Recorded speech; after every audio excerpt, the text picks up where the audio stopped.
제목 나를 치유하는 동작. 부제 몸과 마음을 아우르는 호흡, 자세, 움직임. 한지영 지음 2015년 문학동네 아우름 출판사.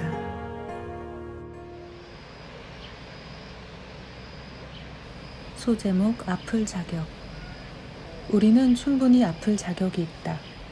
우리가 일상적으로 느끼는 스트레스와 상실감은 사실 한 개인이 감내할 수 있는 수준을 넘어섰다. 이 시대를 사는 도시인들은 어느덧 성공하기 위해 움직이는 것이 아니라 낙오되거나 도태되지 않기 위해 아둥바둥 안간힘을 쓰고 있다. 아프지 않고 견디는 사람들이 되레 신기할 지경이다. 어쩌면 아프다는 사실조차 자각하지 못한 채 살고 있는지도 모르겠다. 나는 왜 아픈 걸까? 그동안 스스로에게 이렇게 물었다면 이제 질문을 바꿔보자. 나는 어떤 순간에 어떻게 얼마나 아픈가? 누구나 제대로 알아야 할 권리와 의무가 있다. 그 단계를 충실히 밟아야만 다음 단계의 질문과 만날 수 있다. 나는 어떻게 해야 행복한가? 내가 누릴 수 있는 생의 기쁨을 실제로 얼마나 느끼고 있는가?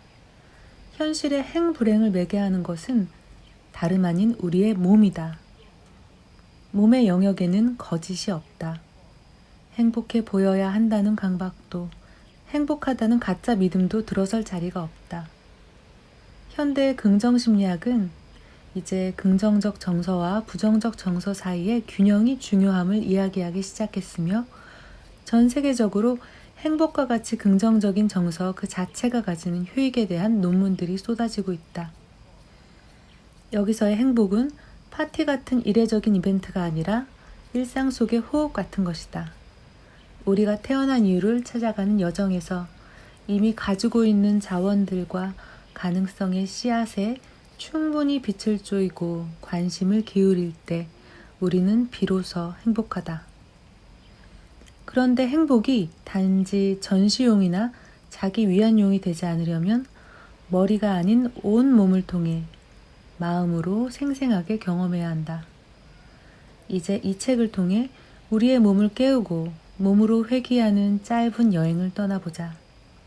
긴 인생에서 가족이나 애인보다도 더 가까운 곳에서 나를 이끌고 감당해줄 진정한 의미의 동반자는 바로 우리의 몸이다.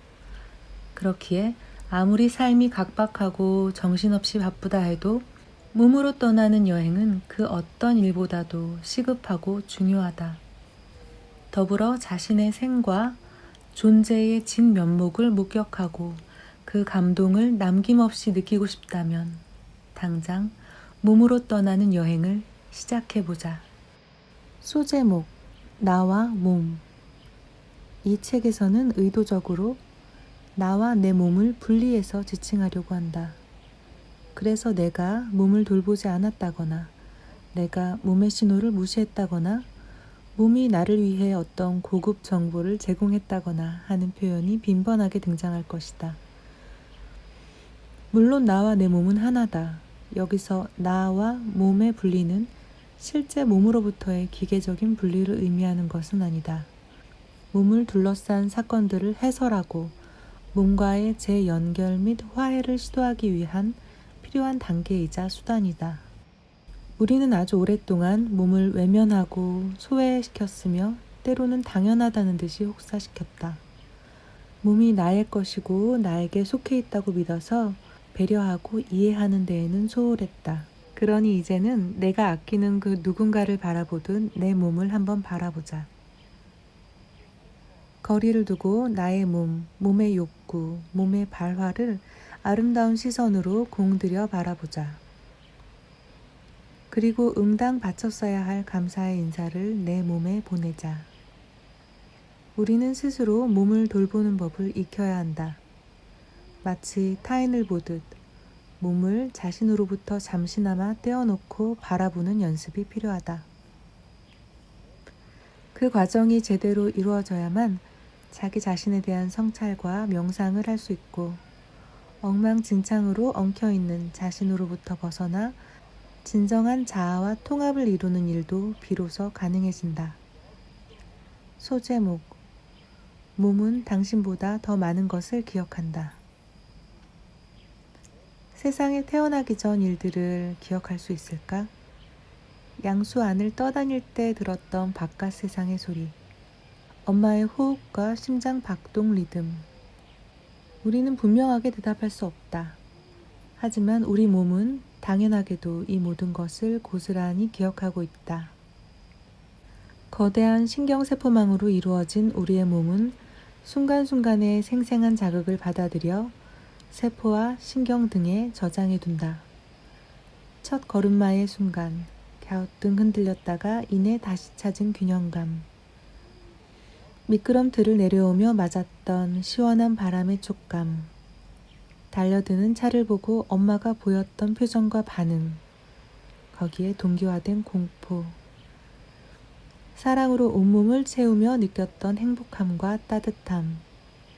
혹은 특정 상황에서 느꼈던 모욕감과 분노. 누군가에게 맞았을 때, 혹은 안겼을 때, 피부로 느낀 감각 등. 몸은 우리가 해온 모든 경험들을 어떤 형태로든 저장해 기억하고 있다. 안타깝게도 우리의 마음대로 그 기억을 인출할 수는 없지만 말이다.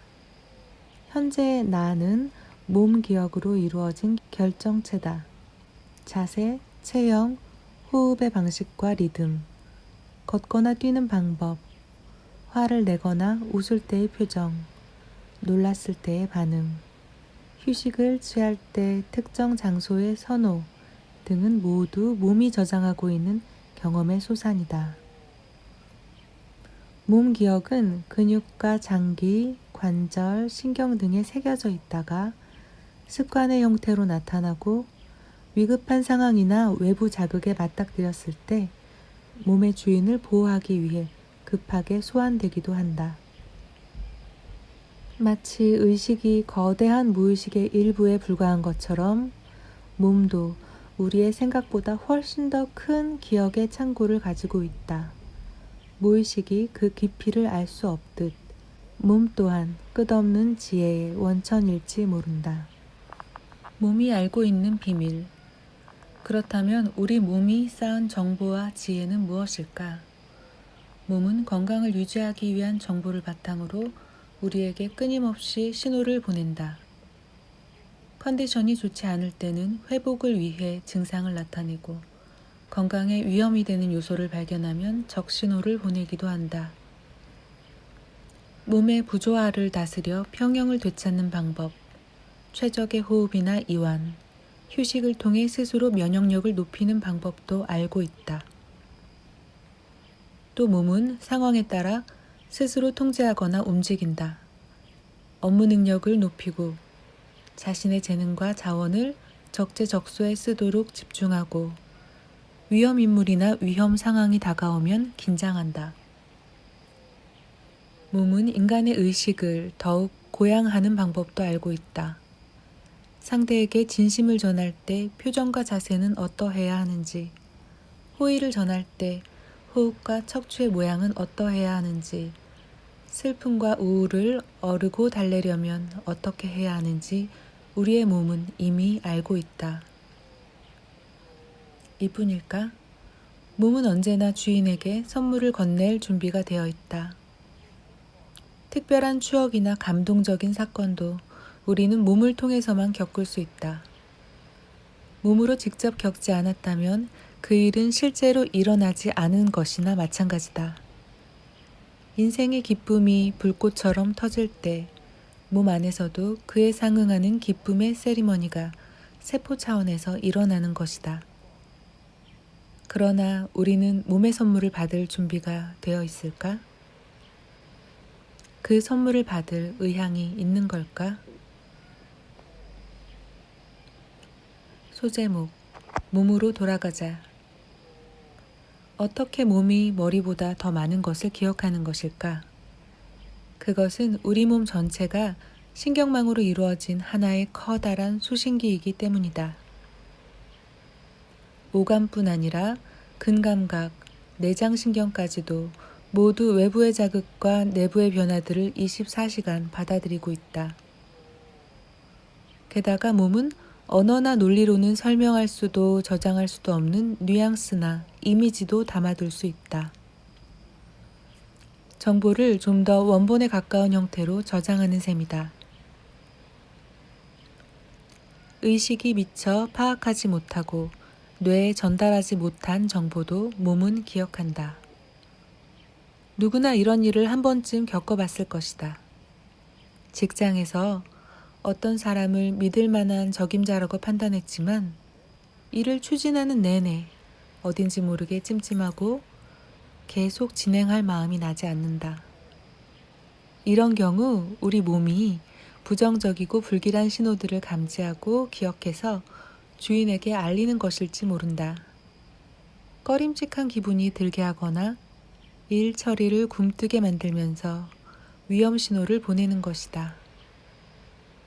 마치 꿈을 통해 거대한 무의식으로부터 경고의 메시지를 받듯이 말이다. 몸은 무척 수다스럽다. 당연히 그럴 수밖에 없다. 자기 안에 변화무쌍한 상황을 주인에게 알리고 그때그때 생생한 외부 현실에 대한 반응과 감정을 빠짐없이 자신의 언어로 표현해야 하기 때문이다. 게다가 생존 본능에도 충실해서 위험 신호와 경고를 보내고 주인에게 유용하고 호의적인 고급 정보도 계속 내보낸다. 그런데 우리는 그 많은 고급 정보와 경고 메시지를 과연 얼마나 수신하고 있을까?